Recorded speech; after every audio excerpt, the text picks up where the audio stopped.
going on, everybody? It's your buddy, it's your pal Spaz Phoenix, the YWC Reality Check, and you never see my face anymore, but I promise you this time I am not alone. Guapo, what's up? Hola, mis amigos, Senor Guapo's back again.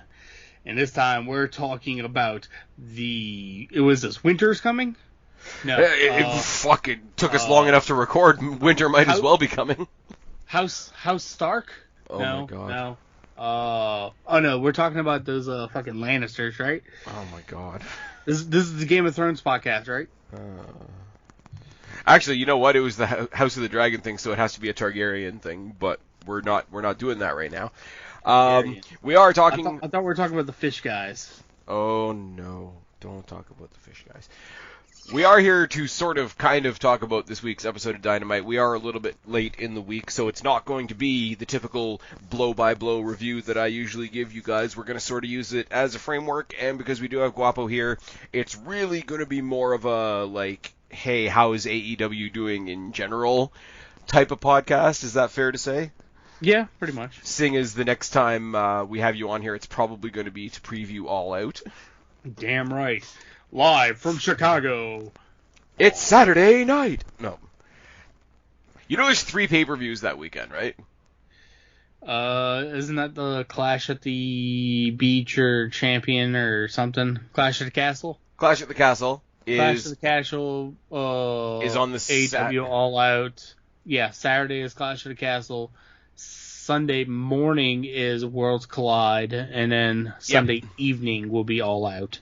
That will be a hell of a weekend. Well, here's the thing, though, right? And people out there know that I'm not really watching NXT right now, but here's the thing. NXT UK invaded NXT at their Heatwave show this past week, which, in all fairness, was pretty fucking good. I'm going to talk about that more when I do this week's version of the Triple H era mini-series that I'm doing right now, right? But NXT UK invaded NXT. They brought Gallus over, which was really cool. They brought Tyler Bate in, which is really cool. Blair Davenport, who I'm not that familiar with, but okay, why not? To set up this pay-per-view between NXT and NXT UK, because they're about to close NXT UK and open NXT Europe. Yes.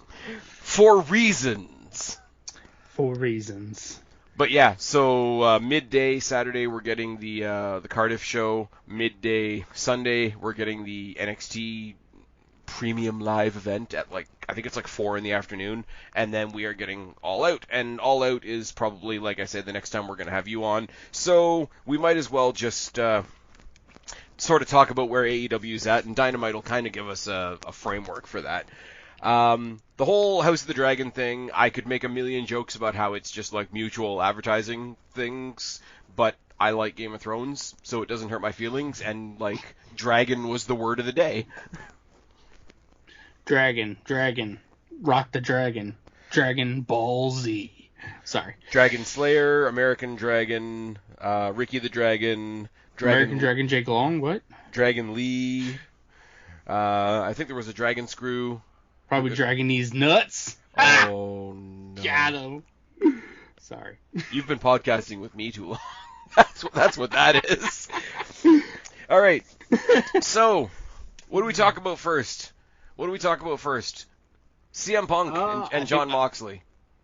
Yeah, that's the thing. The promo battle that started off the night. You know what I really hate? As an AEW fan that hates WWE, you know what I really, really hate? I hate when the show starts with a long talking segment. That's my Sidgwick impression, if you're not familiar. Thank you, Sidgwick. Fucking tool. But no, this was really good. Punk was, first of all, let's just say it's cool to have Punk back. Oh, absolutely. His comeback the week before was awesome, and we've got another comeback to talk about this week, which... I'm going to give you a couple different opinions on. We'll get there when we get there. Came out there, shredded on the mic like only Punk can do. A lot of stuff at Mox. You're the third coolest guy in your faction. It's not the first time that's happened. Roddy. That was probably one of the best parts of the promo. No, I'm going to fight you on that. The best part of the promo was not even the part of the promo that was aimed at Mox. Oh. I'm sorry. The best part of the promo was him bitching out Eddie Kingston for no good reason. You're the third best Eddie I've faced and only the second best Kingston. Pot shot. What's up? But where's the lie, what's up, though? Kingston? Where's the lie, though? I mean, there is no lie there. That's true. Eddie Kingston's a fucking tool. Oh, yes. You also, we should say, because apparently this is causing some issues backstage now, he apparently called out Hangman Page at a time where he knew Hangman Page couldn't respond. Mm-hmm. So, because apparently that is a fire back to something that Hangman Page did to him before, and rah. People are labeling... Okay, I'll put it towards you, right? Yeah. Who's the bad guy in this? At the moment, Punk is kind of the bad guy in this situation. See, a lot of people are saying that, and I want to come at this objectively because I don't have an answer. I just think it's two guys being dicks, button heads, and I'm totally cool with that. I'm going to ask you for your take, obviously, right? Right. I don't think Mox is a heel by any stretch of the imagination because the whole Blackpool Combat Club sort of exists outside of face and heel. They're just like, we don't care, we don't give a shit, you better not be in our way. It's that, like, area, it's like when you have monster characters, like the Fiend or the Undertaker or whatever, where they're kind of like, they're not babyface or heel, they're just not the person you want to be in the ring with. Right. So that's one thing. But, I mean, what he's saying is not necessarily wrong. Moxley's been saying this isn't the interim title, it's the real title since Punk's been gone, when, I'm sorry, but it's not. Yeah. Like, that is one of the, and he's been doing it, and Regal's been doing it. I love Regal on commentary. We can talk about that all day. But that's one of those ones they were hitting over the head with a hammer, and I'm like, guys, no. Like, you decided not to take the title off Punk for a reason. Like, Punk is your champion, whether you like it or not. An interim title, I mean, unless Punk had to retire from his injury, and then, like, yeah, then Moxley would be the champion, right? But outside of that scenario, an interim title is basically a big medal around your neck that says, I'm the number one contender when the real champ gets back. Yeah, you're not wrong. Now, I do like, at the end of this promo, they both threw their belts down and said, my title belt doesn't mean anything, my title belt doesn't mean anything, neither of these belts mean anything until we have a fight. Because that makes more sense. Moxley knowing he's not the real champion because he didn't beat the champion, Punk not feeling like a champion because he won the title and hasn't defended it since, is a real thing. That part of it came together okay. The whole Moxley, don't call it the interim title, I'm going to call it the GFY title, or FYI title, and I'm like, don't put lame stuff in Jon Moxley's mouth. And then he asked Moxley... That could be taken wrong. Yeah, Anyway, I know. You caught it. What I love, too, because it's been such a criticism recently on Dynamite, and I don't care either way, but when you do anything too much, it's bad. When Punk just said off the cuff, like, try not to bleed on me at All Out. That was great. Because they do rely on that a lot, specifically with Mox. And it's one of those, like, kudos for giving as much of your body as you do. That sentiment goes out to every wrestler, but obviously some give more than others. Like, Foley gives more than, I don't know, some guy at the Performance Center. I mean, so I don't want to. He may not give an arm and a leg, but he definitely gives an ear. Zach Gowen gave just a leg. I don't know. The match is going to be good. I'm going to skip around a little bit. Later on in the night, Tony Nese was supposed to have a match. This was just so that he could be attacked by Moxley and Punk and Moxley could brawl some more. So tell me, because AEW announces everything, who was Tony Nese fighting tonight? I don't know. Yeah, it's because it wasn't going to be a match. Anyways, so now we get into the fun part. Now I want to pick your brain because I have a couple of ideas, and the internet has a couple of ideas, and it's a couple of days since Dynamite, so everybody's got a couple of ideas. They announce that CM Punk versus Jon Moxley is official for next week on Dynamite. Yes.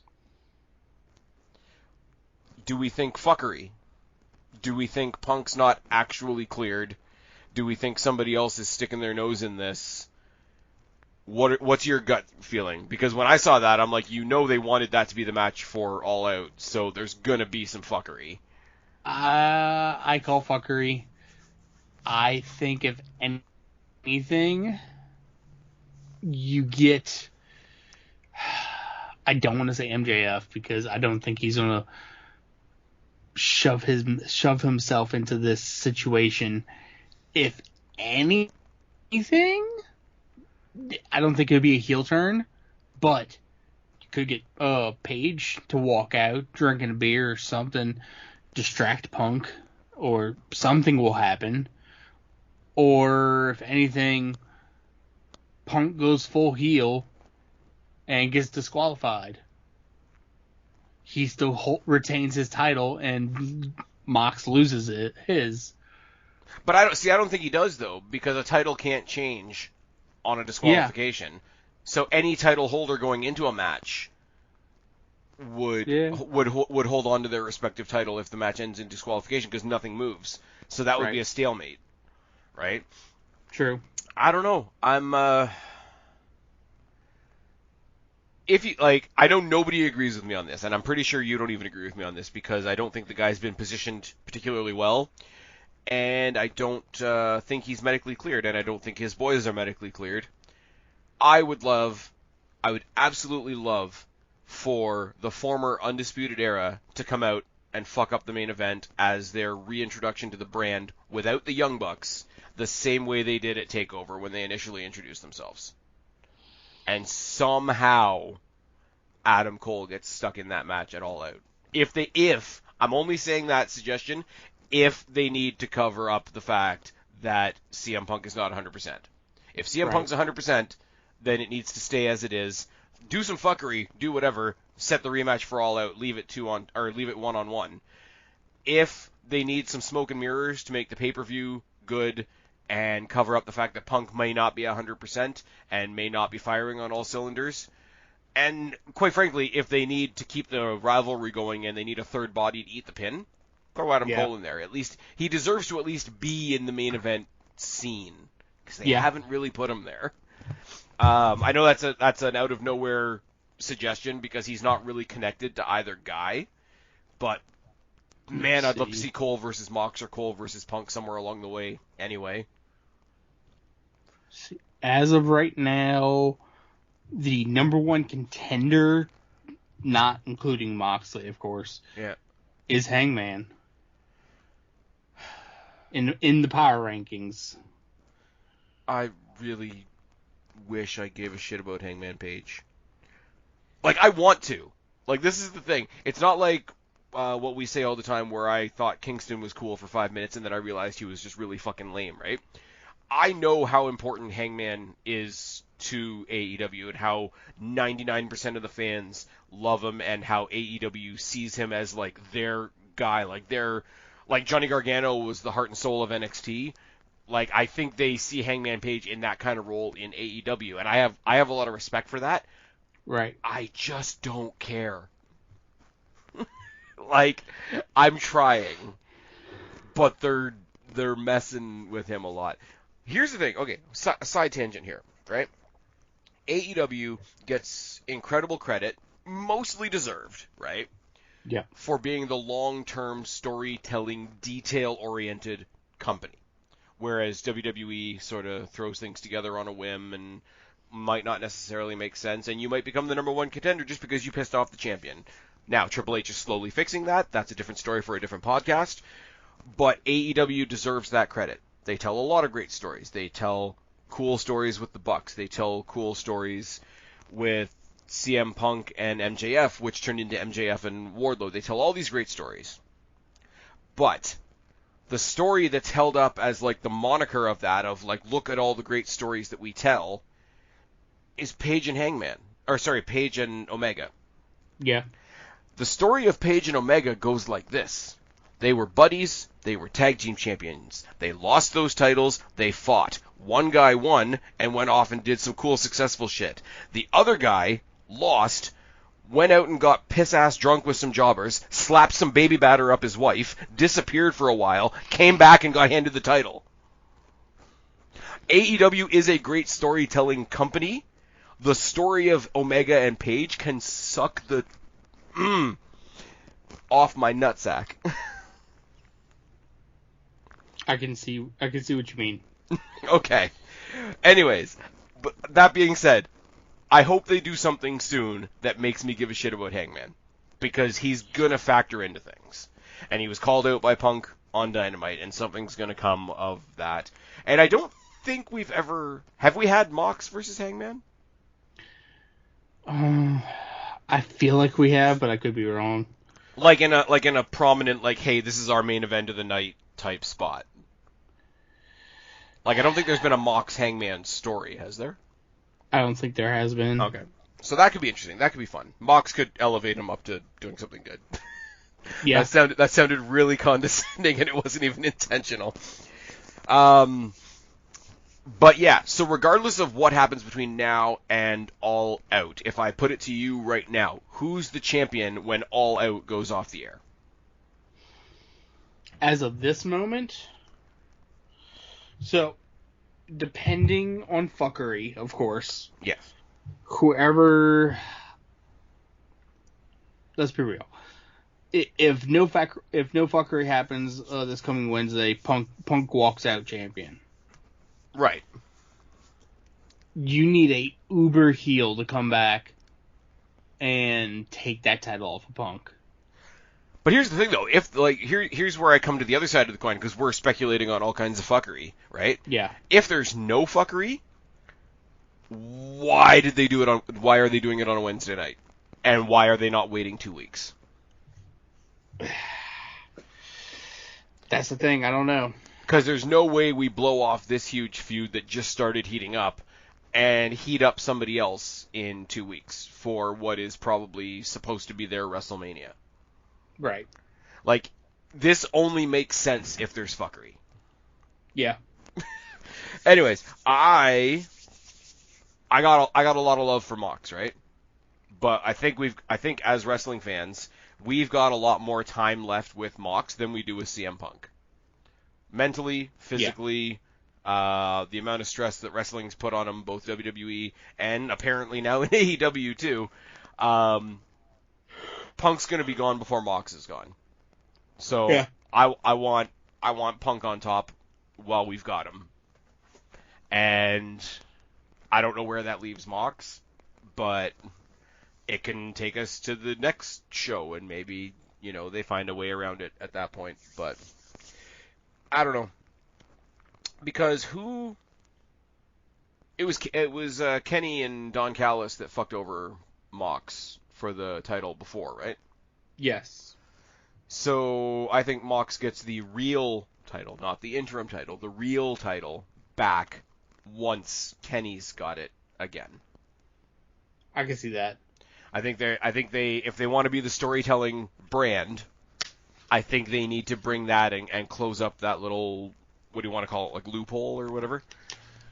I think because there's no, other than the problem that's been created this week, there's not a really long, and everybody's pulling out like old footage of CM Punk cutting promos on the Shield, and I'm like, wow, you guys are stretching. Like all these AEW, and I'm saying, like, I'm a fan of AEW, but like all like that particular type of AEW fan that swore up and down from the minute AEW was a thing, Jon Moxley and Dean Ambrose are two totally different people. Dean Ambrose was just a Vince McMahon product, da-da-da-da-da. But now all of a sudden they're trying to bring up Dean Ambrose footage to add it to a Jon Moxley story. And I'm like, you can do that, but pick a lane. It's kind of a stretch, but yeah. Well, no, like if you want to be realistic, because I'll give AEW credit, they are the ones that do acknowledge what happens outside of their own walls. Right. You can do that, but you can't do that while being the obnoxious cunt that just sits there and says, well, no, Dean Ambrose was never real. Dean Ambrose was just a Vince creation. Then don't use him in your Jon Moxley, like, highlight reel. Like, right. You can't have it both ways. Well, some people like it both ways. Never mind. Regardless, regardless of fuckery, regardless of if the match changes for All Out, I still want to see Punk walk out champion. There's a quick spoiler for our preview video. But hey, I might change my mind by then. Let's talk about Dragons. Yeah. The Dragons. Honestly, the coolest wrestling match I've seen in quite a bit, like as far as like weekly TV goes. Daniel Garcia and Bryan Danielson, you throw those guys in a match in a 2 out of 3 falls, you're not going to have a bad time. Going into it, you knew it was going to be a good match, and they definitely met the expectation and went beyond it.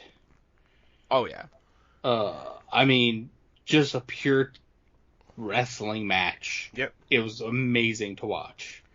I would like, actually, and I know this is an ROH thing, and I know I sort of bury the concept a lot of the time, because I do think it's overly complicated, and it's complicated in ways that it doesn't need to be. I would love to see these guys in a pure rules match. Oh, God. Yeah. Like, just something different. Like, I'm starting to think of, like, very specific people that type of match would cater to. Mm-hmm. Like, if they had a tag team equivalent of the pure rules match, obviously you would put FTR in there. I don't know who you would put them against necessarily, but, like, that's the thing. Great match. I mean, obviously, I think, I don't even remember. Danielson won in the end. Yes. Another case of, like, you can lose without looking like a loser, for sure. They had the handshake of respect at the end, and then Jericho comes down because Jericho's on. I love Jericho on commentary because he sort of goes back and forth between being like unbiased commentator and like guy that's just cheering for his guys, which is something Taz doesn't have to do anymore, which we can talk about later. But Jericho sort of turns on. Yeah, I can speak, I swear, it's tired in here. Jericho comes down and attacks Danielson because they've still got their feud going on. Garcia pulls Jericho off him, shows a bit of respect, and later on in the night there's a promo. It's like, hey, you gotta decide what side you're on there, pal. I love this. I love this for so many reasons. Yes. I love this for so many reasons. And I'm gonna let you go off on it, but I wanna sort of get it while I've got it straight in my head, right? When these two groups formed, when we lost the Inner Circle and we got the Jericho Appreciation Society, right? BCC was sort of like, if you look at like two sides of the world, you had JAS forming on one side, you had BCC forming on the other side. Garcia was one of the ones that everybody in the Bullet Club, Jesus Christ, in the BCC was talking about, but yeah, he joined up with Jericho. And here's this guy who's like as pure a wrestler as you can be, calling himself a sports entertainer. So I kind of call that like Jericho Appreciation Society's first sort of unofficial victory over the Blackpool Combat Club, because we've got somebody in our ranks that, by all stretches of imagination, deserves to be or belong on your side, right? Correct. So now, because right now Jericho's doing the sports entertainer thing, right? If he shows him how shitty being a sports entertainer is, makes him want to be a wrestler or whatever, they win more by pulling that guy back into the fold, like a prodigal son situation, than they would have just recruiting him out of nowhere. So they took a loss to take a bigger win, right? Now, the bigger picture in all this, and this is just me sort of like putting strings together on a corkboard, the whole Jericho Appreciation Society thing, the whole sports entertainer thing, the pinnacle of sports entertainment, was to mock... Thank you, Daddy Magic. If you ever call me Daddy again, I'm hanging up this call. Hey, they're Canadian. Leave them alone. It's fine. Sami Zayn got a CM Punk pop on SmackDown in Montreal tonight. Don't even worry about it. Where was I going with that now? Okay, so the whole sports entertainer Jericho Appreciation Society thing was formed as a mockery of everything silly about Vince McMahon's WWE. Right. Vince McMahon is gone. Damn right he is. I mean, he kind of got fucked, but we don't need to talk about that right now. Triple H is taking. No, he did the fucking. Well, that's true too. Hey, I'm still putting the offer out there. If Linda, if you want to get revenge on Vince, You want to cheat on him with me and pay me the $12 million that he paid those women, I will knock some 73-year-old Dusty Clamburger out of this fucking world. Anyways, my point being, everything that they were mocking about... Your point being you want Dusty Clamburger? Sure, why not? For $12 million, yes. God. For $12 million, I'll visit her in her casket. Anyway... Okay, this is... All right, Katie Vick. maybe gone a touch too... Hey, we can't make those jokes because you're not allowed to like Kane anymore. Fuck, I'm going to get this point out, I swear to God. With Vince being gone from WWE, the version of WWE that they are mocking with the sports entertainer faction doesn't exist anymore. You can't have the joke because the punchline is gone. So this is the perfect time to pull a member out of that group and start that group disintegrating. Where I was going with that. So, if we get Garcia... Pinnacle. What? Sports entertainment. The pinnacle. The sports entertainment. That's what he says. Which is funny, because when he fought MJF, what was MJF's faction called? Pinnacle. There we go! See? Red strings, thumbtacks, on the corkboard. It's fine, don't worry about it. Thank you, Always Sunny in Philadelphia. Okay, so here's what I'm saying, though, right? So Cesaro is... Claudio is your ROH champion. Moxley is your fake AEW champion. Wheeler Yuta is your pure champion. Daniel Bryan needs a belt. You want a mentor-student tag team to go for the tag team championships? Give me Danielson and Garcia as a tag team going after FTR or Swerve in Our Glory to get all 5 members of the Blackpool Combat Club with belts. I'm okay with that. I'm 100% okay with that. If Wheeler Yuta didn't have the pure title already, I would say have the 2 youngest members, have Garcia and Yuta be the tag team, but he has already got a championship and all that kind of thing. Kind of like to see Bryan and Mox fight again over the fake AEW title. But that's another story for another day. This was really good. In the back as well, you had Ricky the Dragon Steamboat reuniting with his old buddy Jericho and knocking out one of the 2.0 guys. And it's fine. What's on my notes? Oh, yeah. Mox comes back out and they have a pull apart and rah. Match is happening next week. And yes. Okay. So the Gun Club, okay. Every company needs a main event scene and a mid-card scene. Very rarely do we talk about how important the lower card is. Like the guys that are decidedly not even in the mid-card yet. Is there a better example of that than the Gun Club versus the Varsity Blondes? No. Because both teams... As much as I want to not... Okay, you know, I say I want to care about Hangman Page. As much as I don't want to care about the Gun Club because they're fucking losers, I kind of do. You care about the ass boys? I do. Because it's one of those, like, they're just here to get decked. But they're here constantly. Like, they're here more constantly than some of the more main stars are. So you know the company wants you to think something of them. And the Varsity Blondes are geeks, and they got beaten in less than a minute. It's fine.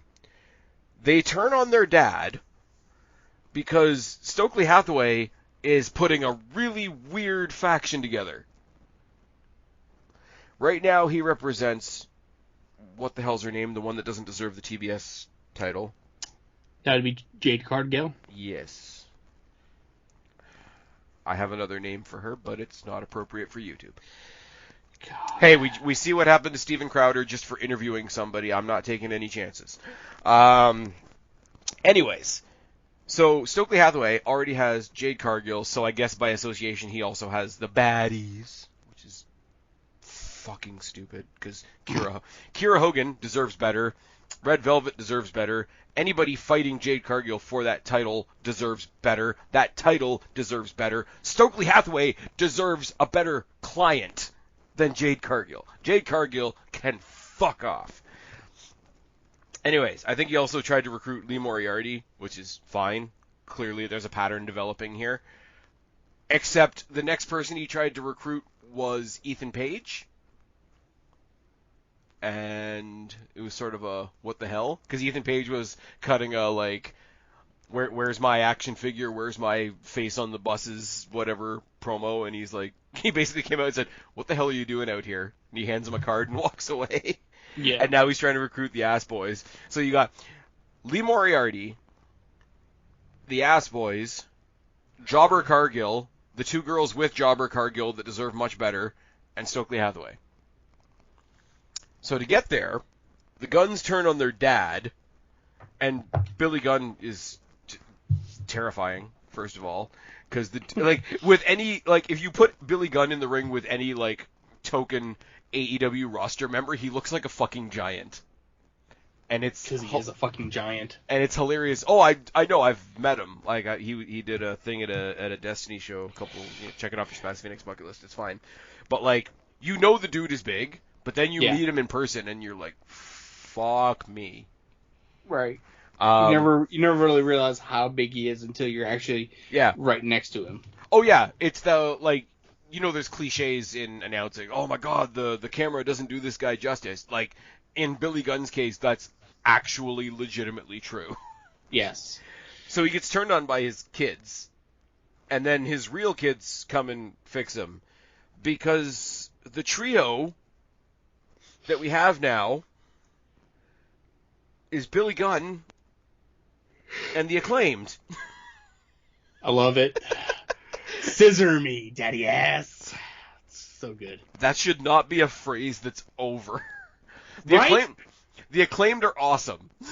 No, I'm saying, like, in any normal part of society. So, like, right. far, far, far away from us. Like, that's not a phrase that should exist, and it's not a phrase that should be over. Like, the Acclaimed are awesome. Like, the Acclaimed were babyfaces before they ever turned babyface.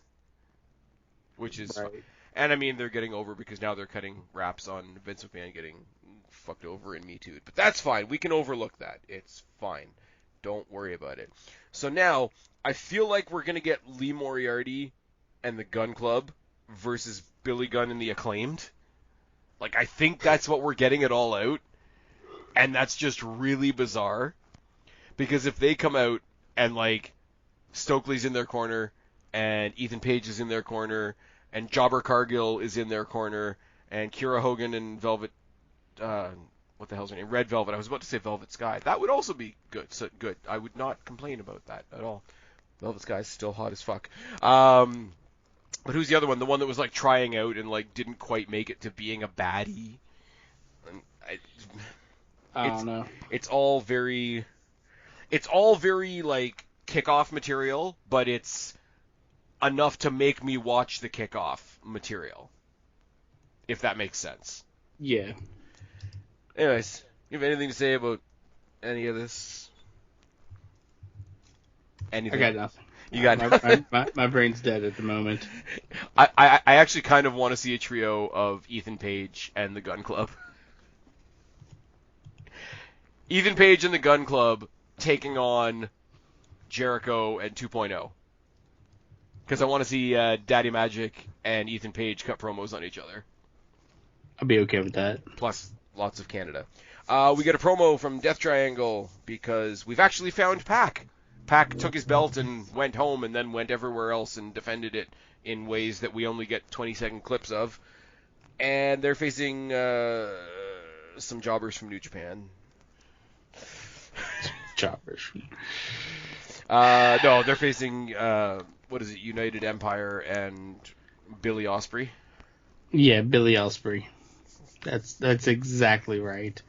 I hope they win, because I don't care about the other guys. Right. Pac's awesome. I like what they're like. As much as people don't like the that they created another title, I like what he's doing with it. Like the fact that he's going sort of on excursion, pretty much. Like obviously representing himself, but representing that title, representing AEW at other shows. I do think it's a cool thing. I don't think necessarily sending Thunder Rosa with him to do the same thing helps, because then you've taken this cool special thing you're doing with this specific title and making it not specific to that title anymore. But this is all brand new, and they're still sort of finding their feet with it, so I'm willing to let it play out. Okay. I'm going to throw this one to you. Okay. Because my take on Jungle Boy and Christian is it should have happened by now. Mm-hmm. We would be good. Like, I would be good coming off of this episode of Dynamite if the pay-per-view was this weekend. We're just coming to the tip of, okay, this is dragged out a bit. But that's only my opinion. I'm going to throw this one in your lap. Okay.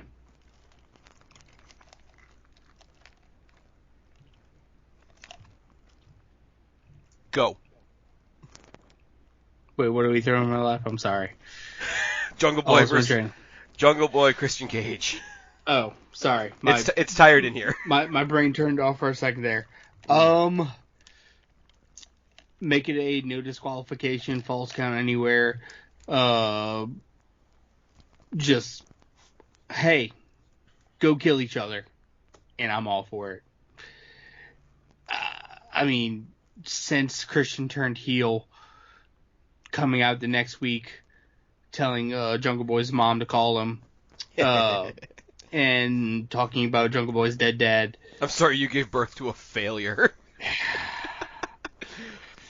Just all of it, like, all of those promos, pure gold. Pure heel gold. Only for Jungle Boy to come back and to tell Christian, I understand why your wife left you. Call me. Just everything. Perfect. The perfect way to respond in a still face but kind of heelish manner.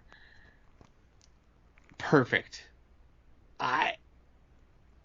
There's no way this storyline ends without A, Jungle Boy winning, and B, without this being like just, this can't be a regular match. This needs to be like first blood, freaking no disqualification type match. Or shit, even like a Iron Man match or something. I'm fine with the match being stepped up, but they also need, for the sake of Jungle Boy's character, they need to come up with a way that it's a no DQ, like whatever, like super hardcore match, but come up with a reason why Luchasaurus is nowhere around. Because, like, he's playing the underdog. There's no way he can play the underdog coming down. You know what we should do? Huh? We should do Luchasaurus in a shark cage. Wouldn't it be a dinosaur cage? Dun dun dun dun. It's a megalodon cage. What? It's a megalodon cage. It's the cage for the weird little like giant bugs in the last Jurassic Park movie, which was a decision, wasn't it? Still haven't seen that yet either. Okay, well, spoiler, there's big bugs. Cool. No. No, but I'm just saying, like, you can't have him play the underdog or the scrappy babyface guy if he's got the numbers advantage, and the numbers advantage is with a powerhouse like Luchasaurus. So it has to be like, it's no DQ, but then write a reason why Luchasaurus isn't involved, or like have him attacked like on the go home show or something simple like that. But that keeps it one on one. Or the last little bit of fuel added to the fire. Christian Concerto's Luchasaurus. Yeah. Or cuts one of his horns off. Oh wait, we've already done that and it was dumb. Who did that? The Bucks did that, didn't they? I think it was the Bucks. And it was so stupid though, because when they pulled on the horn, they showed that it was just like flimsy rubber and not like, I thought his mask was a hard mask when I first saw him and Jungle Boy for the first time, because I'm an idiot, and it's just like they just pull on it and it's like pulling on somebody's ear, and I'm like, oh, that's sad. But anyways, yeah, I'm all for it. I think the match is going to be great. I think Christian is doing everything he possibly can to like put Jungle Boy in the absolute best light. Obviously, that's going to come through in the match as well. I just think the way they accelerated the what's the word I'm looking for? The build. It's as if the pay-per-view should be this week. Like, I think they need to, like, keep it in neutral for the next 2 weeks, which is kind of awkward. Right. I mean, timing things is hard. You never know what particular segment or what particular promo is going to be, like, the one that hits hardest. So I'm trying to be sort of light with my criticism, because I think overall it's still good. It's just, like, there needs to be a tweak here and there. On Rampage, which is happening right now, as we're recording right now. There's going to be Penelope Ford versus Athena. Athena's obviously going to win because Athena needs to save the title from Jade Cargill. Moving on. Best Friends versus the Trustbusters in the Trios tournament. Trustbusters have Harland. And Swerve and Lee are going to make jokes out of the private party. So, fun times. Yes. We get the announcement that Tony Storm and Thunder Rosa is official for All Out because, and I'm sorry, I don't even have room to make jokes here, but fucking Chris Statlander is injured again. Yeah. This has got like Tegan Knox vibes to it. Like, every time she gets momentum, every time I thought she was going to be the one to save the belt from Jobber Cargill. Every time they seem to have her in a really good spot, she's really putting her momentum together. When she was teaming with Athena, which was kind of cool. Yeah. It's, dude, like, and I'm not trying to be melodramatic but it's fucking heartbreaking. Like, it really is. Like, Punk broke his foot the week after he won the title, but at least he got to win the title. Right, exactly. Like, Finn Balor came up to Monday Night Raw and became the first ever Universal Champion. Yeah, he had to just surrender it the next night on Raw because they fucked up his shoulder. But at least he got a chance to win the title. This girl's not even getting close. And she's fucking good. It's a real bummer. Which is sad because under any other circumstances, Tony Storm versus Thunder Rosa again for the title at All Out is an amazing match announcement. Right. But it just has a little bit of shade on it. Not to cut you off or anything, but I'm just reading over Rampage results. I've already read the Rampage results. I was just trying not to be a dick. The only thing I'm going to say is Hook defeated Zach Clayton in 13 seconds. Yep. If that's not shooting a Hook to the fucking moon, I don't know what is. I don't know who the fuck Zach Clayton is, so. Exactly, but still. You know what? Like, I don't know why we're worried about spoilers. This is going to go out Saturday morning when Rampage has already happened. So, right. Best Friends beat the Trustbusters because, of course, they did. Swerve and Lee defended against Private Party because, of course, they did. Athena beat Penelope Ford because, of course, she did. Like, right. Claudio had a promo about something. I don't fucking know. Anyways, moving on. So the big news of the evening in the main event, we officially kicked off the AEW Trios title tournament with Andrade, Roosh, and Dragon Lee. Another dragon, because it's House of the Dragon, and Dragon. Also because Roosh and Dragon Lee are brothers. No, but also because Dragon. Yeah. Taking on the Bucks and their mystery opponent. And, of course, it was Kenny Omega. He sometimes travels through North Carolina. Okay. This is awesome. Yeah, I popped. Yes. Okay. This is awesome. So, here's what's going to happen. Do you remember when Kristen and I did that big, huge, massive review of like the first 19 Marvel movies, and we did it all in one night, and it's like 4 hours long, and it's fucking ridiculous. Yes. I don't even remember which movie it was. We were talking about how one of the movies doesn't make sense, but it was okay because it was awesome and it was fun and it made you feel how you were supposed to feel and all that sort of thing. My phrase for that. What? I don't know. I think it might have been Infinity War, because Infinity War is fucking awesome, but like there's a lot of problems with it. The more you think about it, right? what I said in that is it's a lot of fun and it does everything you want it to do, but it breaks if you think about it for even a minute. So, I'm going to let you pop and do all the positive marking out that I know you want to do and I know I want you to do. And then I'm going to point out some things. So, do your thing. Holy fucking shit, Kenny Omega is fucking back. That is right. After losing his title at AEW Full Gear last year in November, Kenny Omega went on hiatus to have multiple surgeries. Now he is back in live action in the AEW ring in this Trios title tournament. That's all I got. I mean, I was super fucking excited to have Kenny back just because I missed Kenny. And he's a big deal. He is a big deal. He's a big deal. He is one of the biggest draws for this company. Mm-hmm. It was a shame that he wasn't cleared and healthy enough to be back for Forbidden Door, which he had a heavy hand in making happen. But see, that's like an RVD one night only situation. Right. Yeah.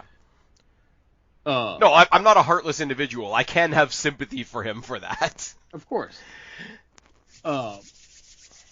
This match was great all the way around. I mean, they had the spots where they needed to have the spots. You could honestly tell that there was a little hiccup with Kenny, but I mean, there's always going to be ring rust trying to get back into it. All right, go ahead, tear it to shits, Spaz. No, I'm not tearing it to shit. I am up here saying that it's good. Yeah. I am up. None of the things that I am about to say take away from the fact that I am saying this is a good thing. Objectively, in the universe of AEW, Kenny Omega coming back is pretty fucking huge. I am not denying that in any way, any shape, any form. Now, why is Kenny Omega not pissed off that he was the Bucks' third choice? Because he never really was? Because we saw so many five-way conversations between the Bucks, Red Dragon, and Adam Cole about assuming what it was going to be. And then when that fell apart, the next person they went to, and we know this because Brandon followed them with the camera, was to try and recruit Hangman Page. Right. And if Kenny Omega is a consummate pro, which we know he is, he probably watches tape. He probably knows that when Hangman Page beat him for the big gold belt, that victory was immediately supported and signed on for by the Bucks. They were at ringside showing him support, congratulating him, and all that. So if you're congratulating Hangman's win, then you're congratulating Omega's loss. So there was a conversation about them teaming with one of the guys from the Undisputed Era. There was a conversation about them teaming with Hangman Page, and then being upset that they couldn't. And now Kenny's the third choice. Considering that little storyline beat of the Bucks being at ringside endorsing Hangman Page as Hangman Page beat Kenny Omega, along with now he's perpetually, and maybe I'm looking at it the wrong way, but if you follow, going down the line here, mm-hmm. He's their third choice. Yeah. That has to come back at some point. If that doesn't come back at some point, then I don't know. Now, my next problem is apparently this is a thing that they're doing storyline wise, and I've heard more than one person report this, and yes, one of them was What Culture. Yes, I listened to What Culture. Calm down. Even Sidgwick occasionally. So one of the big credits is that Kenny Omega is pretending to be more rusty than he actually is, so that he can surprise people later on in the tournament, right? Right. So in the meantime, everybody they beat in the meantime, you're now telling the story that, hey, this team is so bad that that broken, not quite fixed Kenny Omega beat them. Right. How does that not bury them a little bit? He went for okay, and I know it's intentional, and I know there's telling a story. I'm giving them credit for telling a story. I do want to see where it goes. Don't go hang me off the side of the wall just yet. I do want to see where that goes. And he did it. Like, you can see some times in the match, and I'm not trying to be a know-it-all, but there are times where you're like, where you could see where he was like, okay, stop and make it look like I'm not quite fully back when I am. Because, like, nobody's going to let Tony Khan's not going to let an actually still injured guy wrestle. Like, the real world facts do interfere with that story, right? Correct. But, like, and I know nobody's kicked out of the One-Winged Angel, right? But when he went for the, like, staggering sort of One-Winged Angel on Dragon Lee, he sort of flopped around like a fish before he dropped him. Yeah, so, kinda. So not near, supposedly, if you listen to Don Callis on commentary, 30% of Kenny Omega beat Dragon Lee, who's only been on 2 of their shows, and supposedly you would want to produce in somewhat of a good light, got beaten by a fishy, floppy One-Winged Angel. So this whole idea, I'm intrigued where it goes. I really do, because I want to see him, like, eventually rip off the shoulder pad. And eventually he's just coming in the compression t-shirt. And then he comes out with that, and he's like, I fooled you all along, da-da-da-da-da, right? But in the meantime, before you get to that aha movement, you're telling a bunch of stories about a bunch of stars that are going to be beat by a guy that's pretending to be 50%. And that does bury people. And that's a problem. I see what you mean. And just because I'm a little bit skeptical as well, as soon as you announce that one of the teams in the Trios tournament is the Bucks and Kenny Omega, you might as well not have the tournament. I mean, I get what you mean, but... I mean, Kenny Cena, like, they saved those titles for his return. It's not like he's not going to win. Yeah, true. Not saying he doesn't deserve it, not saying he wasn't the creative force behind it, because apparently he is, etc., etc., etc. All the things are in place. Is it bad that he's going to win? Probably not. But we can just fast forward to All Out and have the Bucks and Kenny Omega versus the 3 guys that they're going to beat for those titles. Right. So he's back. That's great. On a human-to-human level, like somebody who had like a massive laundry list of injuries and is now apparently back good enough to perform again. Human-to-human, happy for the guy. For the company and how important he is to the company, happy for the company. For the fans like yourself that love the guy, happy for you. I'm happy to have him back on my screen. He's not my favorite, as we all know, but it's amazing. But it breaks if you think about it for just a second. Yeah. Is my grand Infinity War level dissection of the Kenny Omega return. He's back to be Thanos and steal all the belts again. It's fine. And then I don't know whether this was a production thing. I don't know whether this was just an in Canada thing. But Andrade and Rush turn on Dragon Lee right before we cut to black, and he got DDT'd out of his mask. Yeah. How do you get DDT'd out of a mask? Well, they loosened it, and then thank you, DDT'd it. So that's how. So the big criticism of WWE is they sort of like throw random tag teams together just to break them up. Seems AEW is doing a little bit of WWE. I can't do a good Stewie. It's fine. I don't know. I'm on a serious note, coming off of the ROH pay-per-view and me not knowing very much about Rush or Dragon Lee, I'm all up for them having another match. Oh, absolutely. As an Andrade fan, this match was probably the best I've seen Andrade look in a while.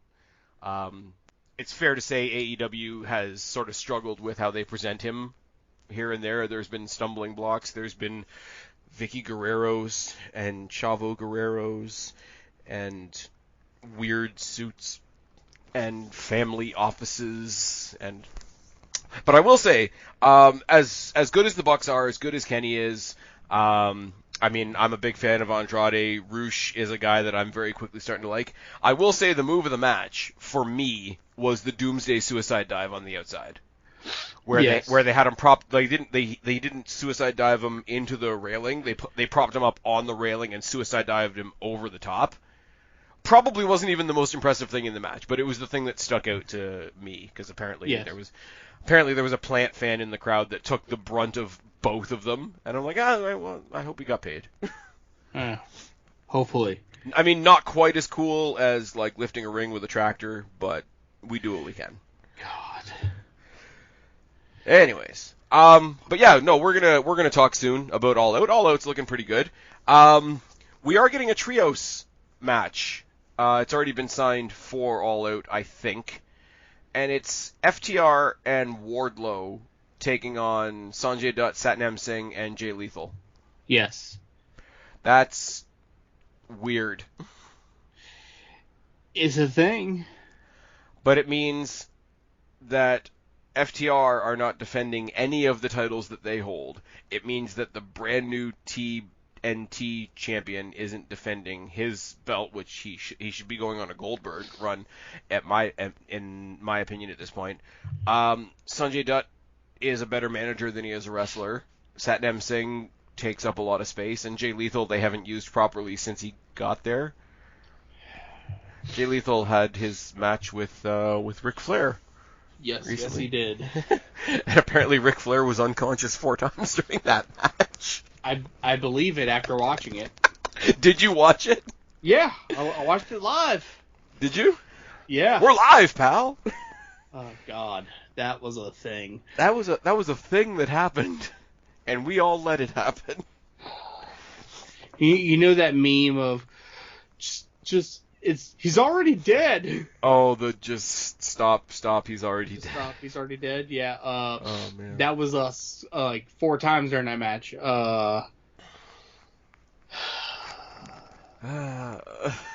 He came out with the WCW title on, and then didn't want to hold it at the end. I don't know. Yo, I'm saying smartest man in the world that weekend was Double J, because he got paid twice. Oh yeah, he got paid. He got paid twice. He got paid twice. Because he refereed the Usos Usos versus Street Profits at SummerSlam right before Brock Lesnar came and lifted up the ring with a tractor. It's fine, don't worry about it. God. It's good. You've seen it, right? Yes, I've seen it. It's good. God. Anyway. Alright, so that's kind of what's going on in AEW right now. Oh yeah, and on Rampage last week, Sonny Kiss joined the Trustbusters, and people are angry about it. Meh. Fine. Twitter's is what it is. Anyway, you can find me on Twitter at Guapo_504. I don't tweet, but if I get at least 2 followers this following week, I will tweet something. If we get Guapo 5 followers between now and Monday, Guapo's going to watch Raw so we can talk about the show that I'm going to. Yes. I need 5 followers by Monday before Raw starts, and I will watch Raw. Hey, Edge has a match. I will need 5 followers to watch Raw. Okay, guys, this is probably dropping Saturday morning. Check your feeds on Monday morning, and I should have the next episode of the Triple H era miniseries up. There's a lot to talk about. The 3 pages of stuff that I'm going to talk about are right in front of me, but we're not doing that right now. What we are doing is saying that I've been Spaz, he's been Guapo. We are your AEW reality check. Subscribe up there, Talk down there, start a conversation. Keep all these conversations going. Don't be a stranger. I will talk to each and every last one of you later, but for right now, me and Senor Guapo are tagging out. Bye, guys. Adios, mis amigos. I have 35 followers. Holy fuck. I didn't realize that.